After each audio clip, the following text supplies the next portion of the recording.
All right, what's going on, everybody? This is Alex once again with another episode of the EOT Newsflash, and we are back at it yet again with our Theros Beyond Death limited set review. Tonight we are on to the red cards, and if you haven't already, make sure you go check out the rest of the sets we've done so far. We've done the white, the blue, and the black, and I will be attempting to finish out the rest of the cards tonight.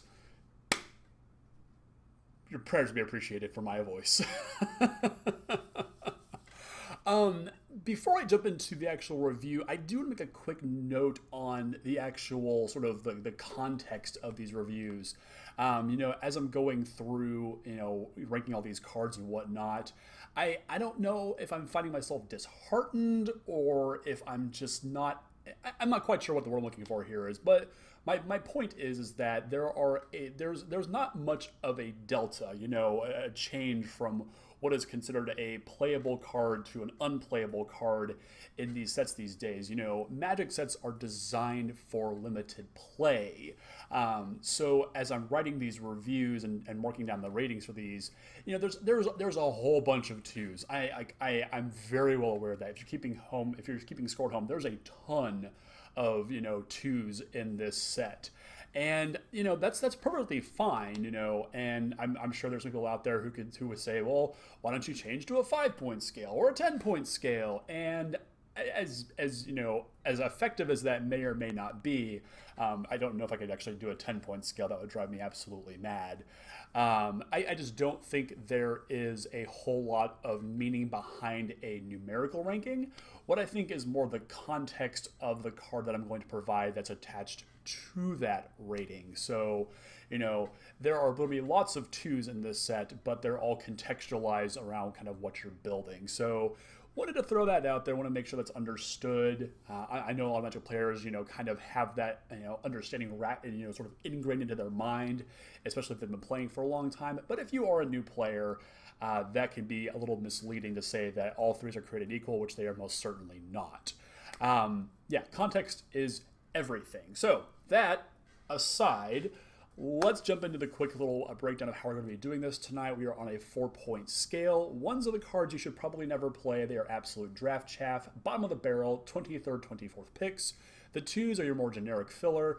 Creatures and spells that will always make the deck, but they're nothing spectacular.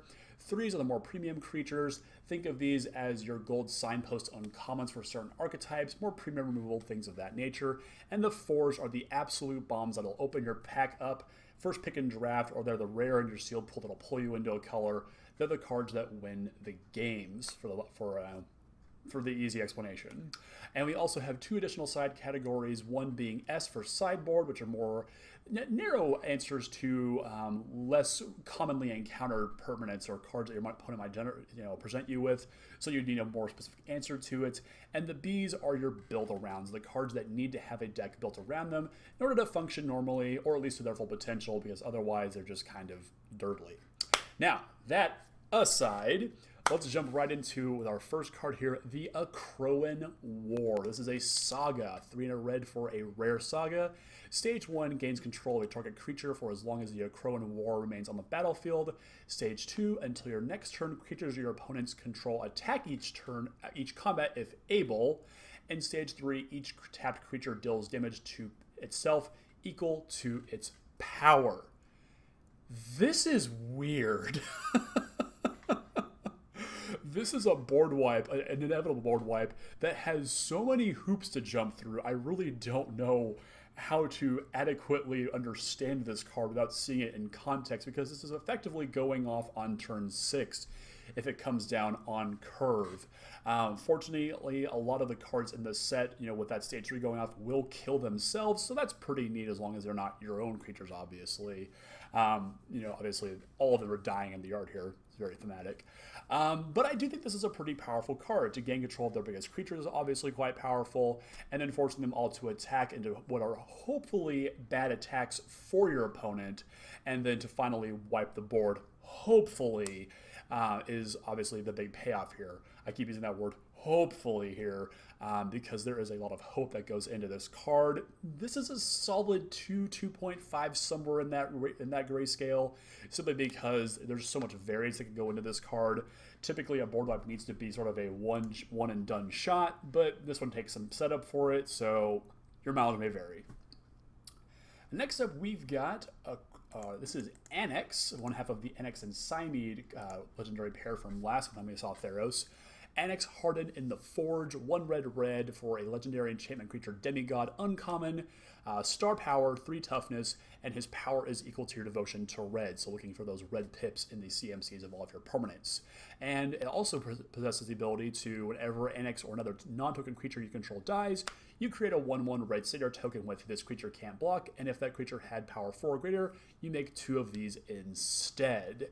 So you're going to hear me talk about the red-black aristocrat or red-black sacrifice deck a whole lot in the red cards here, because they are everywhere. This is an archetype that Wizards has planted very heavily and is going to be sort of the premier red-black archetype for Limited.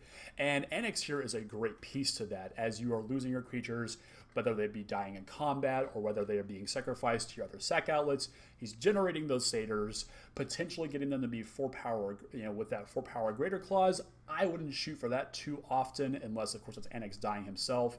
There just aren't a ton of 4 power or greater red creatures, nor in black that you'll be picking up for this deck. So that's pretty minor in my opinion. But constantly generating extra fodder makes Annex a really solid piece of the puzzle here. He also attacks and hits like a truck in some cases, and with a couple of support spells for Annex here, he is going to be a critical piece to that deck. Annex here is a 2.5, but again, at his best in the red-black aristocrat deck. Next up, we have Arena Trickster, 3 and a red for a human shaman at common, 3/3. Whenever you cast your first spell during each opponent's turn, put a +1/+1 counter on Arena Trickster. Now, baseline stats alone, 4 mana 3/3s Hill Giants are perfectly playable, and to have the added ability to get bigger as the game goes on, even better. You won't see his full potential tapped into in a sealed pool, but if you're able to draft this guy, however, and you're able to build the deck around that ability, make sure you have all of the flash enchantments both in blue and red, this is going to be a pretty powerful card here, and it's only going to take 1 or 2 actual spells on your opponent's turn to make this guy be an absolute beast. He is a solid 2 for me, with a big heavy build around me component just to get full potential out of him, but when you've got him online, very powerful. Next up, we have got Aspect of Manticore, something that will go quite nicely on Arena Trickster. How about that? 2 and a red enchantment aura at common, flash, enchant creature, and when Aspect of Manticore enters the battlefield, enchanted creature gains first strike until the end of turn, and the enchanted creature gets +2/+0. I love the fact that we are kind of moving away from one and done combat tricks. I've never been a huge fan of those, and of course, them being enchantment auras really does play into this whole thematic sense of having enchantments be a key component of Theros. So I like this card quite a bit for aggressive Constellation decks. Decks that have like Arena Trickster in them. We like to look at a lot of the blue cards that this would play well with. And the first strike is definitely a good blowout potential. This is a solid 2 in the right deck. Very, very powerful card. Like this one a lot. Next up, we've got Blood Aspirant. This is another key piece in the black-red sacrifice deck. 1 in a red creature, Satyr Berserker at uncommon. It's a 1/1, and whenever you sacrifice a permanent, you put a +1/+1 counter on Blood Aspirant. And you can also pay 1 in a red, tap it, sacrifice a creature or enchantment, and Blood Aspirant deals 1 damage to target creature. This creature can't block this turn, or that creature can't block this turn. So I like the fact that Blood Aspirant is dealing as if pulling effectively double duty here. In the early turns, yeah, he can get it for a 0.02 of damage, but as the game goes on, or even if you draw him in the late game, he still has some utility built in with that sacrifice ability on him. So like I said, pulling double duty here, especially in that black-red aristocrat deck. So Blood Aspirant here for that reason alone is a solid 2.5. Beats down into the early game, plays a little bit of defense, plays a little bit more of a utility role in the mid game, and then once you've got that engine online, once you've sacked a few permanents and he's plenty big, then you start going for the kill. Very flexible, very powerful card, 2.5. Next up, we have Careless Celebrant, 1 and a red for a Satyr Shaman, uncommon, 2/1. And whenever it dies, it deals 2 damage to target creature or planeswalker an opponent controls. Basically a shock on a stick for creatures only because, let's face it, planeswalkers will show up so infrequently, they might as well not exist for you. I do quite like this card quite a bit as well. Again, I'm going to keep saying it, Black Red Aristocrats, to be able to just constantly turn this sideways.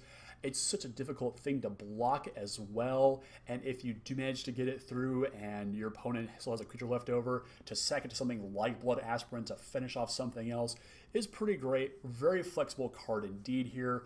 This is somewhere between a 2 and a 2.5 depending on the deck here. You know, being in a red aggressive deck without the sacrifice of clauses built into it as well, also manageable as well. So I do like this card quite a bit. So I'm going to say more towards that 2.5 just for the ability to be as a flexible card as it is. Next up, we have got Dream Shaper Shaman, 5 and a red for an enchantment creature, Minotaur Shaman, uncommon, 5/4. And at the beginning of your end step, you may pay 2 and a red. Sacrifice a non-land permanent. If you do, reveal cards on top of your library until you reveal a non-land permanent card. Put that card on the battlefield and the rest on the bottom of your library in a random order. Yikes, that is a lot of text.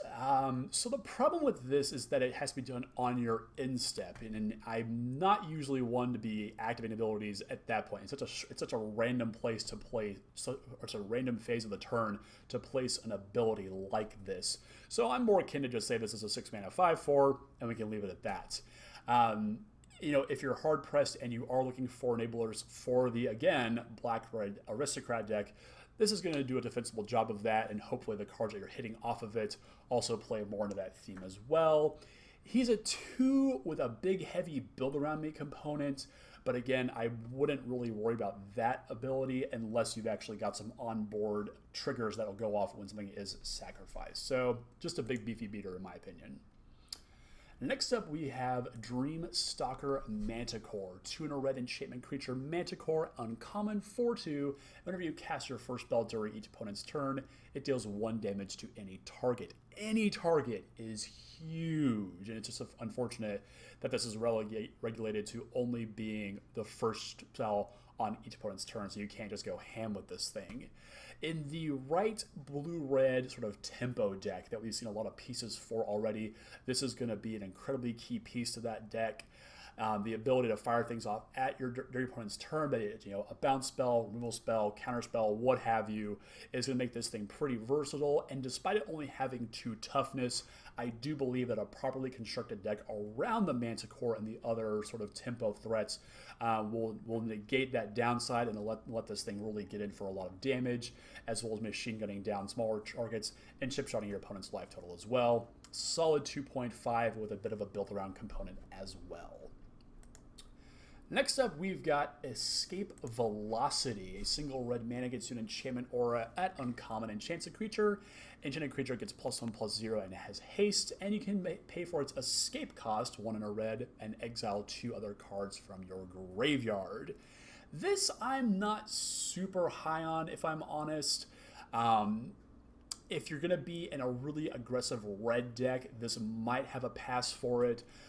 If you've got some really powerful activated abilities on some creatures you want to have activate the turn they come into play, I can see that, but also you're going to need the extra mana to cast this as well.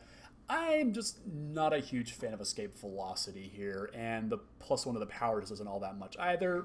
This is a 1.5 for me. Only the most aggressive red decks will want to play this. Next up, we've got Fateful End. This is a 2 and a red instant and uncommon that deals 3 damage to any target, and it scries 1. This is, I guess, going to be our Lightning Strike baseline moving forward. And I really have to wonder, is scrying 1 actually worth the extra mana? Can we not just have made this uncommon so it shows up less in the packs? I don't know.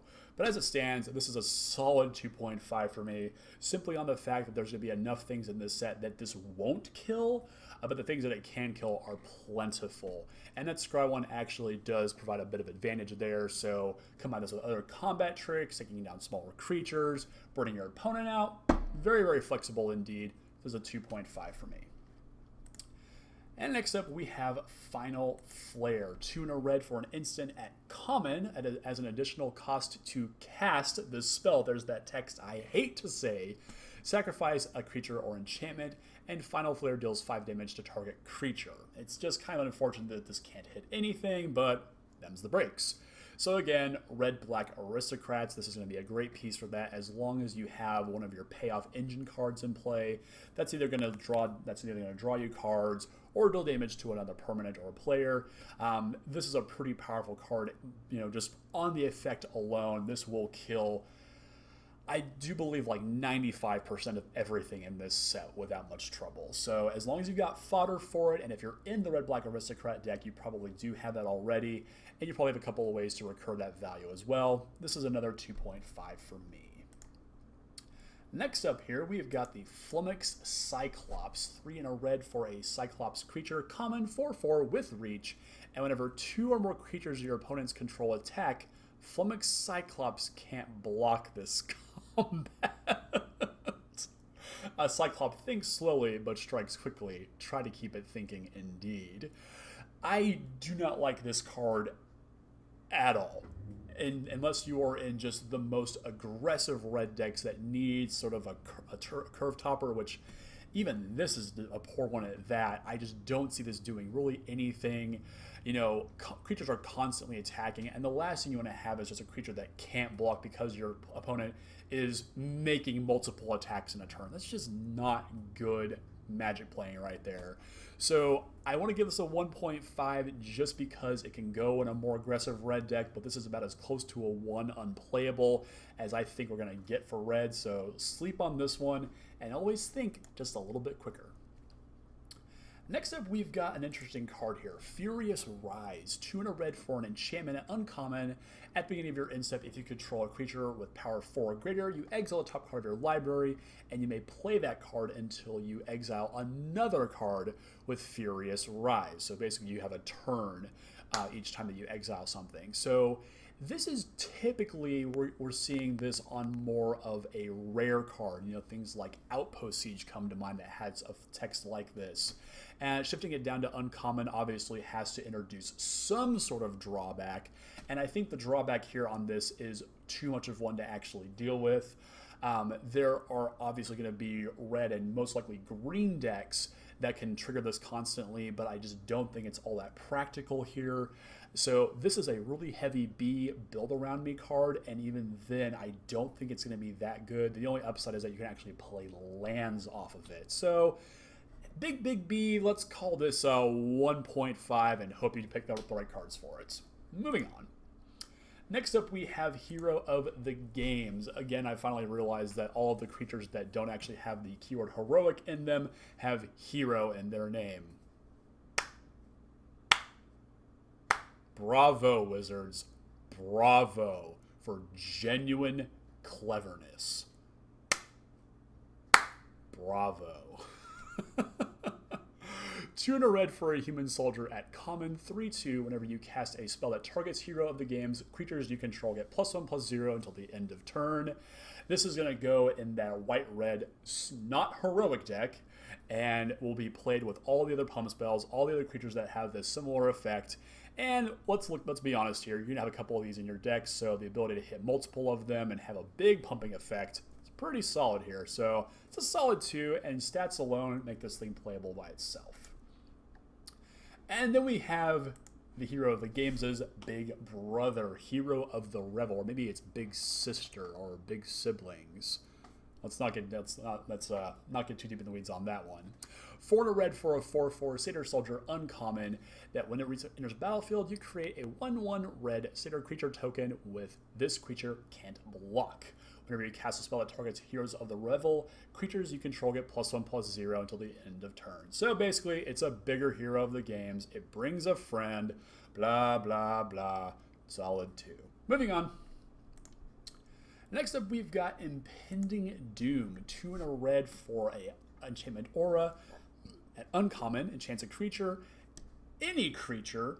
An enchanted creature gets +3/+3 and attacks each combat if able. When an enchanted creature dies, Impending Doom deals 3 damage to that creature's controller. That is a lot of hoops to jump through to put on your opponent's creature, for instance, and have them take the damage at some point. This is a hugely, hugely swingy card. If it's going to go down on an early creature of your own, it's a big power bonus. Like, that's nothing to sneeze at. 3/3 is huge. But just on the off chance that it does die or something like that, I'm not really high on letting this hit me for 3. Hyper-aggressive red decks will be able to take advantage of this, but not much else. This is a solid 2, though, because the effect is quite powerful. Just watch out for that bolt to the face. Next up, we have Incendiary Oracle. 1 and a red for a human shaman common, 2/2, that you can pay 1 and a red, and Incendiary Oracle gets +1/+0 till the end of turn. And if a creature dealt damage by Incendiary Oracle would die this turn, you exile it instead. So right there, we have a little bit of escape posing, which is pretty cool. I do like the fact that this can actually scale into the late game for a good bit of damage, but unfortunately, without any sort of extra evasion, the 2 toughness is really going to hurt the Oracle here. So early game beats is probably where this is going to be at its best, and maybe having a combat trick that we'll get to here in just a minute, or being able to give it first strike with form of the Manticore or aspect of the Manticore will be a pretty good trick to go on the Oracle here. So solid 2 for me, but can certainly pull its weight into the late game with the right support. Next up, we have Infuriate, a single red mana for an instant at common. Target creature gets +3/+2 until the end of turn. I have to wonder, at what point are we just going to get red giant growth? Is that too far out of the realm of possibility? Is that too far into planar chaos? I honestly don't know. But this is a pretty good combat trick for your hyper-aggressive red decks. Even mid-rangey red decks can use this as pseudo-removal, because that +2 toughness is going to get them out of the way of a lot of smaller creatures. Even your more mid-range creatures as well might fall to this as well. So this is a solid 1.5, simply because I've never really been all that high on combat tricks. If you're more experienced Magic players, you're going to get the read on this, and you're not going to put your creatures in a position unless you are just up against the wall where an Infuriate or a similar effect is going to blow you out. So 1.5, it's going to get you there, but I'll never be one to be surprised by it. Next up, we have Oasis Blessing. 3 and a red for an enchantment aura at common. Enchants a creature you control, and whenever it enters the battlefield, it deals 4 damage to target creature or planeswalker an opponent controls, and enchants the creature by giving it +1/+1. So I do quite like this with the white flicker card here, although I don't know how practical that's going to be to fire this off multiple times. But dealing 4 damage to a creature for 4 mana is pretty insane, albeit at sorcery speed. And of course, if you're able to, hit something with a 4 damage marker on it, and then, make it that much harder for them to block whatever you're enchanting, that's pretty powerful here. So I do quite like this card a lot. The damage is, plenty powerful here. The only downside you have to run into is hoping that they don't actually bounce or kill the creature in response to you enchanting it. So downsides there, but the 4 damage is quite huge. But again, there is that downside for blowout potential, as with all auras. So this is a solid 2, but can easily scale up, once it actually starts connecting. Good stuff. Next up, we have Irreverent Revelers. There's something about that name. Irreverent Revelers. Irreverent Revelers. 2 and a red creature satyr at common, 2/2. When it enters battlefield, you choose basically only for it to gain haste. If you've looked through the set at all, there are no artifacts, maybe save for 1 piece of equipment, that's going to be actually worth blowing up. So 3 mana 2/2 with haste, super playable always, solid 2. Next up, we have the NYX Born Brute. 3 red for a Cyclops at common, 7/3, and a nice little poem for its flavor text. We've seen every color of the color pie get one of these so far. Relatively high mana cost, relatively decent stats, and nothing else to it. There's nothing going on with these cards. It's going to add you some devotion pips, it's going to trigger Constellation, it might beat through a couple of times, but without any evasion or anything like that, this is just an easy chump block. So, 2, not impressive. 7 damage though, that's a lot. It's a lot. Next up, we've got, wow, too far. Omen of the Forge, continuing our Omen cycle, the excellent Omen cycle, I might add. 1 and a red for an enchantment at common with flash. Whenever it enters the battlefield, it deals 2 damage to any target. And of course, like all the other omens of the cycle, 2 and a red to sacrifice it and scry 2. I'm not quite sure why this had to cost 2 mana here. I guess maybe because the black one already did. But at what point does a shock have to cost 2 mana? I don't know, underwhelming. But as it stands, this is a fine card here to get like a combat trick, a removal spell, and the fact that it can go to any target is quite powerful as well. Again, it's great for triggering those blue-red Constellation decks who need spells on their opponent's end step, or the ability to trigger Constellation at instant speed. Very, very flexible. Give this one a 2.5, just on that flexibility alone and the cycle being so damn powerful. Next up, we have Oread of Mountain's Blaze. 1 and a red for an enchantment creature nymph at common 1/3. Pay 2 and a red to discard a card and draw a card. Now, I'm always a fan of a Merfolk Looter, which this, of course, is not. This is more a Merfolk Rummager. You know, you red mages gotta get your card advantage from somewhere, and I guess this is passable. 3 toughness on this thing will let it soak up a little bit of damage in the early game while you are trying to smooth out your draws by acting that ability. And I can see this playing a decent role in a blue-red or maybe a blue-black, more controlling mid-range deck that you are just trying to get to the point where you're making your land drops, finding your bigger threats, and, you know, you've got a couple of kill spells along the way to keep the board clean and let the Oread here work her magic. So, not terribly impressive, but certainly has a good amount of utility to it. This is a solid 2 for me. Next up, we've got this big beefy boy, or gal, or whatever. The Ox of Agnoas. I don't know where Agnoas is, but I'm glad it's not where I'm at. 3 red creature ox, mythic rare, 4/2. When it enters battlefield, discard your hand, then draw 3 cards. Wow. Escapes for 2 red mana and exiling 8 cards. Holy crap. And it also escapes with a +1/+1 counter on it. I am sure that there are tons of red mages out there right now that are glad that Magma Spray does not exist in this set because, ouch, that would suck. But the Ox here is in this really weird place. Yes, it does fuel its own escape cost by dropping your entire hand, but wouldn't you want to do this when your hand's like empty and it's just a free draw 3, a free ancestral recall? I don't know about this one. Yeah, you're able to escape it maybe once in a game. This one is just so weird for me. You know, if it was any cheaper than that, I'd be really high on this card. But as it stands, you know, this just doesn't feel like a good mythic to me. It feels like this might have been cost maybe like 5 for escape with 2 red mana, and it might have just been too damn powerful. And so they just had to tweak it, and they got to this point, and they left it there, and it's probably on that weird sort of tipping point of being too good if it's any cheaper, but being just bad as it is. So I gave the Ox a 2.5. It might be better than I'm giving credit for. Obviously, drawing cards is always good, but I definitely think you have to get to a point in the game where you're pitching less cards than you are drawing to get the full effect, preferably pitching 0. So this is not impressed by this one at all. This next card, however, Phoenix of Ashe. 1 red creature phoenix at rare 2/2, flying haste, pay 2 and a red, and Phoenix of Ashe gets +2/+0 till the end of turn. You can escape it by paying 2 red and exiling 3 other cards from your graveyard, and it escapes with a +1/+1 counter on it. Now, if you've been playing Magic for, let's say, the past 6 or 7 years or so, you'll know that these Phoenixes are always pushed for standard competitive play, even breaking into Modern in some cases. Now, is this card, is that trend going to translate here?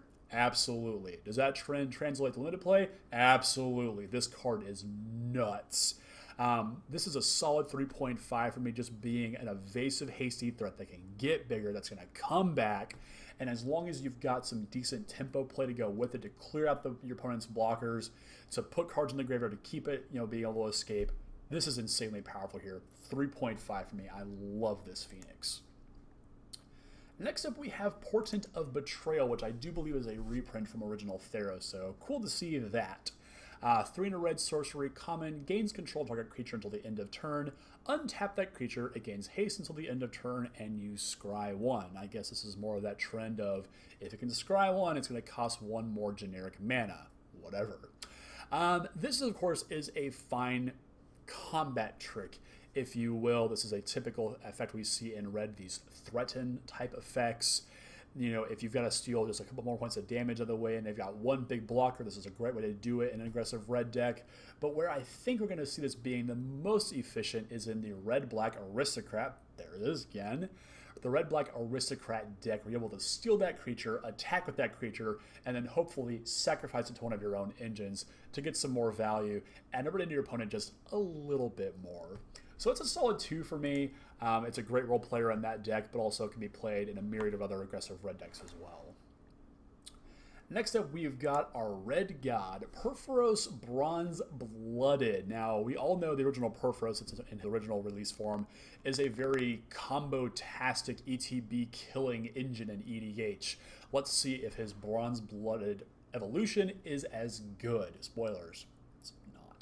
4 in a red for legendary enchantment creature god, mythic rare, 7/6, indestructible as long as your devotion to red is less than 5. He is not a creature. Other creatures you control have haste, and you may pay 2 in a red to put a red creature card or an artifact creature card from your hand on the battlefield. Sacrifice it at the beginning of the next end step. So, took a quick look at all the artifact creatures in this set that might be worth putting into play. There were none. And unfortunately, there aren't a ton of just massive red creatures that you want to cheat a cost on to put them into play and end up losing them at the very next end step. So what we have here effectively is a 5 mana Fervor, which that spell costs 3. So, unfortunately, this, in my evaluation, is the weakest of all 6, technically 7 new gods we have in this set. It's still powerful, you know, giving haste to all of your creatures is nothing, you know, is certainly, you know, a good amount of value, and making it a creature is pretty powerful as well. That's massive stats on Perferos here, but the effect alone just isn't enough to cut it for me. So this is a 2.5, really unimpressed with this design of Perferos. Next up, we have his Intervention, which thankfully is quite good. X and a red for a sorcery at rare. Choose one, create an X1 red elemental creature token with trample and haste. Sacrifice it at the beginning of your next end step.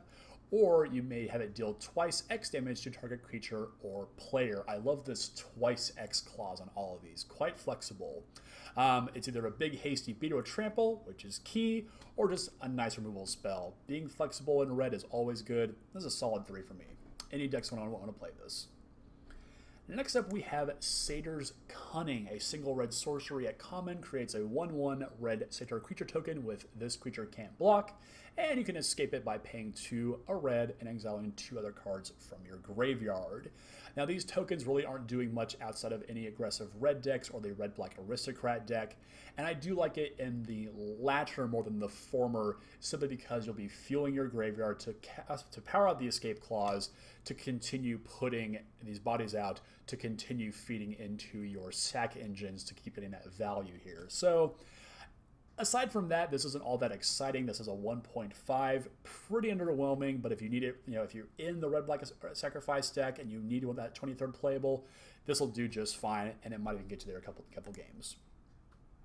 Next up, we've got the Scavo Maid. Oh, wow, Scavo Maze Warden, a creature that I'm really kind of curious at. Why is it in Legendary? But it's whatever.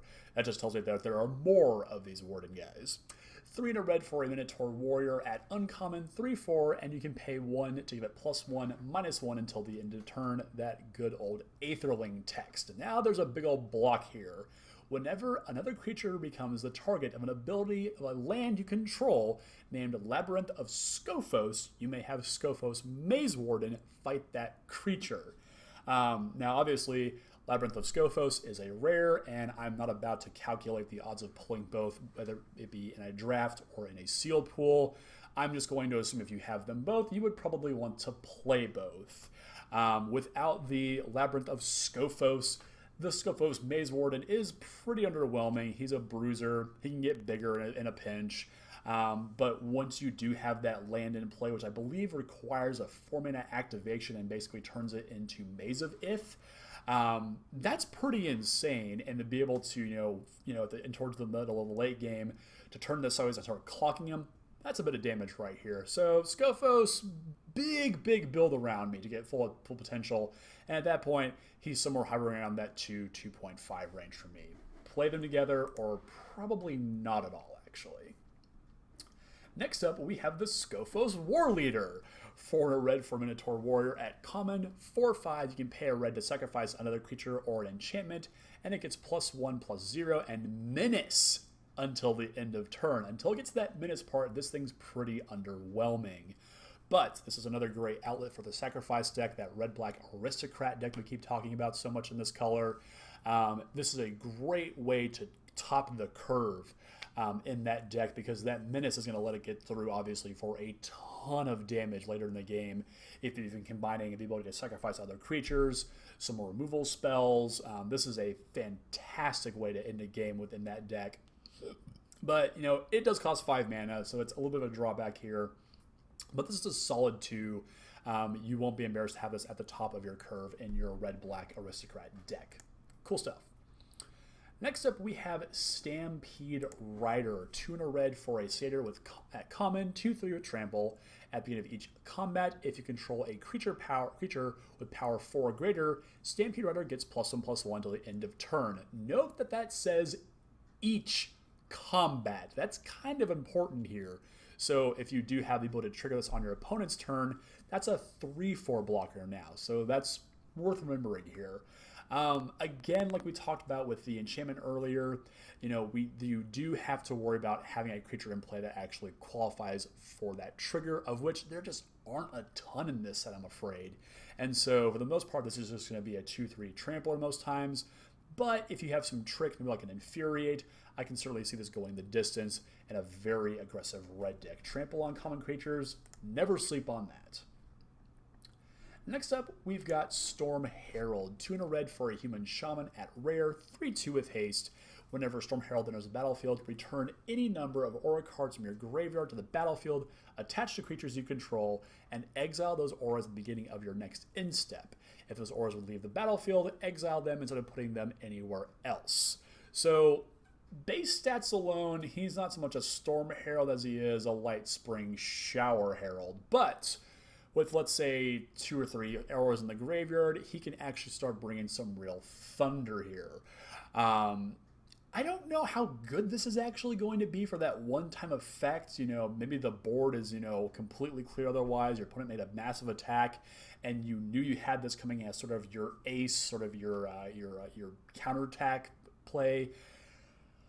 I don't know. I'm not a huge fan of this, to be completely honest. This is a huge build-around card because you've got to devote enough picks to those auras so that you're drawing them at the right times to have the creatures you're going to go with. That's a lot of hoops to jump through. So big build-around card right here. I'd say, first pick this in draft and go deep on it. Probably won't get there in sealed, but again, this is at least a 3-mana 3/2 with haste, and that at least is playable. So big B and a 2, but barely a 2.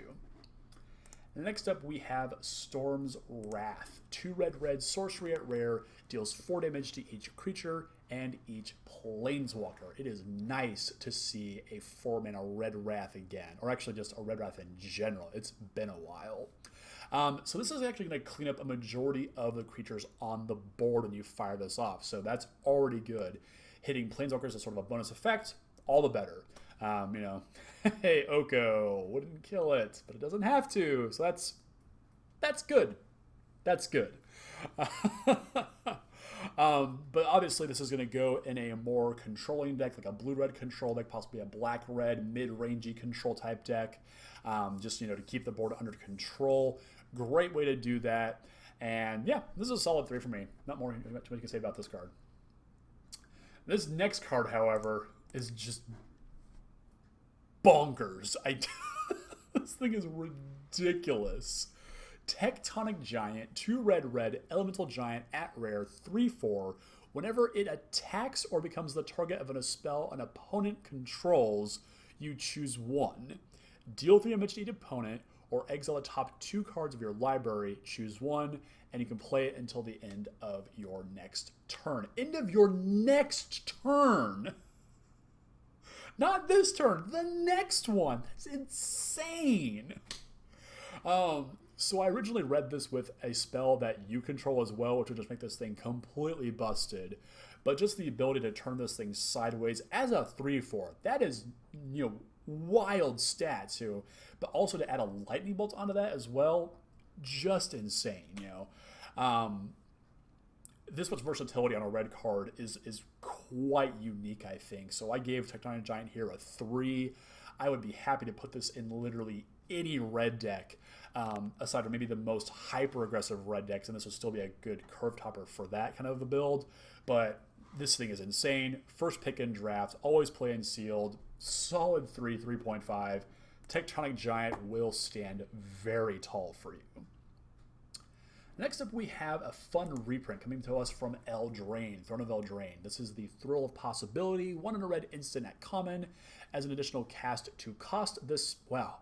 An additional cost to cast this spell. Wizards, better wording for that, please.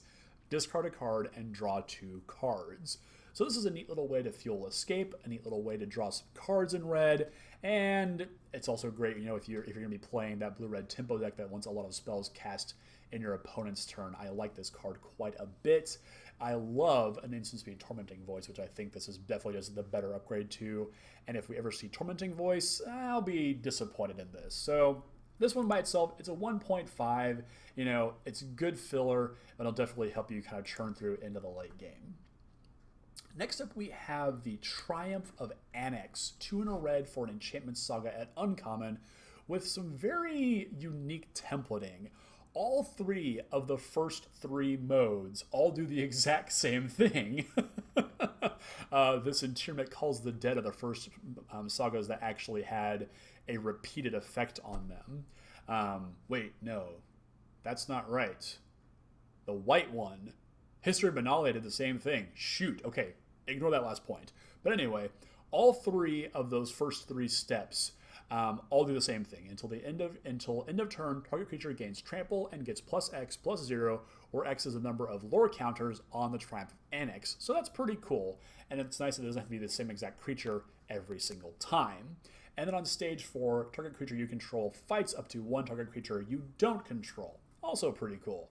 The only downside here is that there sometimes might not be a creature for this to go with, which is pretty awkward, I have to admit. So for that alone, I'm not really high on this card at all. Yeah, it's going to be a lot of damage in some cases, but just not all that impressed. This is a 1.5, maybe a 2 in certain red decks, but beyond that, not impressed. Next up, we have Underworld Breach. This is a 1 in a red enchantment at rare. Each non-land card in your graveyard has Escape. The escape cost is equal to that card's converted mana cost, plus exile 3 other cards from your graveyard. At the beginning of the end step, sacrifice Underworld Breach. So this is trying to be Past in Flames, and of course that card is incredibly powerful in older formats, specifically Modern Storm. Obviously it didn't do anything in Standard, but Eternal formats where this card will potentially shine have one thing in common: fast mana, ritual effects. Mana rocks like Moxen, or well, most formats have Moxen now. And so the simple point is here that this card is completely unplayable and limited. There is no circumstance where you're going to have to be able to play this, plus the card in your graveyard, and it's not going to do what you want it to do. Yeah, maybe you can get 1 creature out of the graveyard with it, but is that even worth it? I'm going to have to say a big no to this one, and this is one of the few cards in this set I'm going to give a flat-out 0 to. If you open this at your pre-release, in your pre-release promo pack, I'm sorry. And I probably just jinxed myself to open at least 5 of them. So I will just sit with that, and it's fine. That's fine. Next up, we have Underworld Fires. 1 and a red for a sorcery at uncommon. Deals 1 damage to each creature and each planeswalker. If a permanent dealt damage this way would die this turn, you exile it instead. So this is a pretty cool variant on something like an Anger of the Gods or a Pyroclasm effect. The 1 damage might not seem like much, but against certain aggro decks, that 1 damage will completely up into the board for you. This is great pre-combat to clear out smaller creatures, great post-combat if you've had, combat's kind of gone your way and you just need to clean up the rest of the board. Pretty flexible here. Only dealing 1 though, and kind of being, regulated to those kind of niche scenarios does limit this effectiveness just a little bit. So this is just a 2, probably closer to a 1.5 because you do need a very specific scenario to really make this card do what you want it to do. Next up, we have got 1 Angry Dog. Underworld Rage Hound. 1 and a red for an Elemental Hound at common. 3/1 that attacks each combat if able. Escapes for 3 and a red, exiling 3 other cards, and escapes with a +1/+1 counter on it.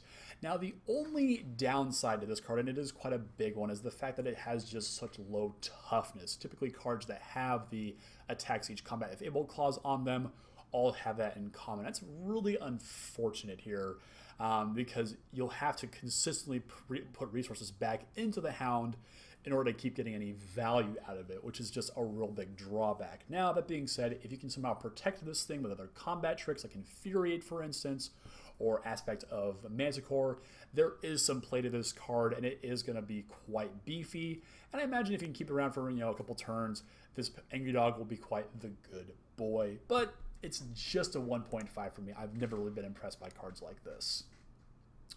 And our last red card of the set, Wrap in Flames. 3 and a red for a sorcery at common. Wrap in Flame deals 1 damage to each of up to 3 target creatures, and those creatures cannot block this turn. I have to wonder why we just can't get a flat-out falter effect. We had Tectonic Rift in Core 2020, which only affected non-flyers, which was plenty good here. That being said, though, being able to stop your opponent's best 3 creatures from blocking is quite valuable, but only in the case where you are making a game-ending alpha strike, or the attack you're making is just going to make the game completely unwinnable because of what they'll have to block and how they'll have to block. So keeping all of that in mind, sort of just the hoops this has to fit through in order to actually work.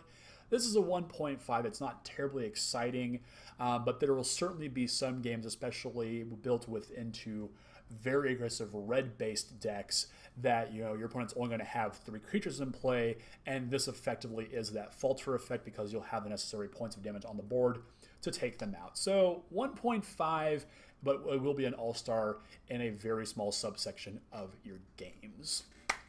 And that are all the red cards, ladies and gentlemen. Thank you so much for hanging out with me this whole week. I'm, like I said, going to try and knock out the rest of the cards tonight. Lend me your strength, and I hope it's going to be of some advantage to you at your pre-release this weekend. Be sure to let me know down in the comments if you think I've completely and grossly misinterpreted a card. I'm always keen to get that Discord going, so let me know down in the comments.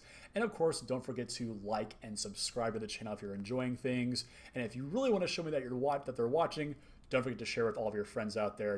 Knowledge is power, and when everyone has that power, well, does anybody have that power? Pondering. So again, thanks so much for watching, everybody. I will be back later this week with the rest of the set review. Have a great rest of your nights. Thanks for watching.